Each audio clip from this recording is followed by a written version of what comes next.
So we're just going to look at the use of skins.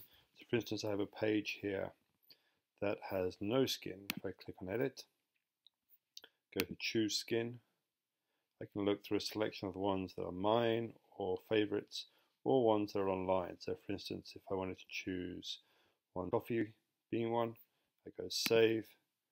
Now when I return to my page, you can see the background has changed. If I want to do something else and bring my own image in, I can actually import into my files a suitable background image I'd like to use. And so in this particular case, in my image folder, I've created a background images and make sure that I upload things that I have permission to use. I can go, for instance, into Google, and though I can find background images like this, to make it more legal, I should actually click on advanced search. And what's nice is down the bottom here, you can filter it free to use and share. So now anything I find as background, this size.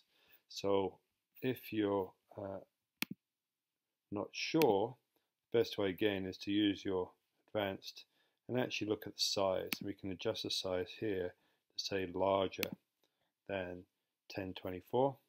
So our advanced search will then generate those types of images.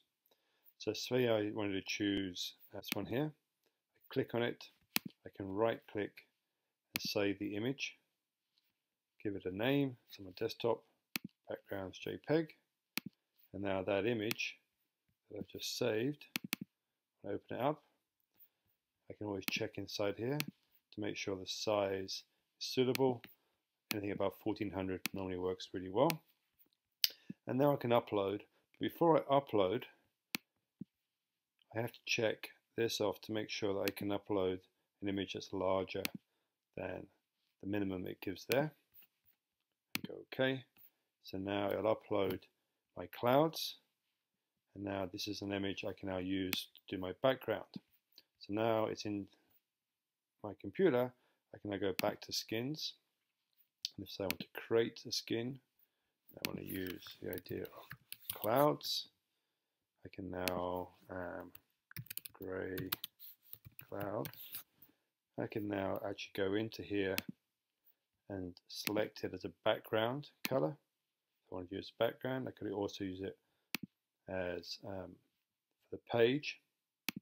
So in this case, I go back to my images, to my background images where I upload my clouds, and I select it. Go down to the bottom of the page, decide how I want it to appear. It can be fixed or it can scroll with, and so it will stay still when the text goes past, or it will scroll with the text. I can save that. So I use this one, and I want to add clouds in the background. I simply go select file, I go into my images, and I can locate the image I've uploaded. I go and select. Once it's gone select, that should now have been saved into my skin. We would hope. As you can see, and that's been added to the back. Now I can play around with, see this other one I've done here.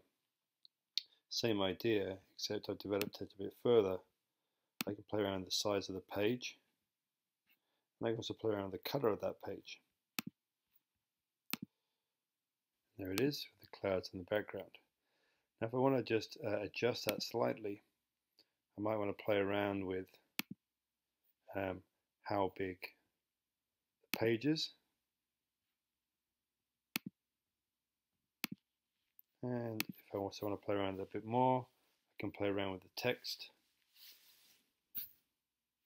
So I might want to play around with page colors. I can use these different shades to adjust the colors that appear on my screen.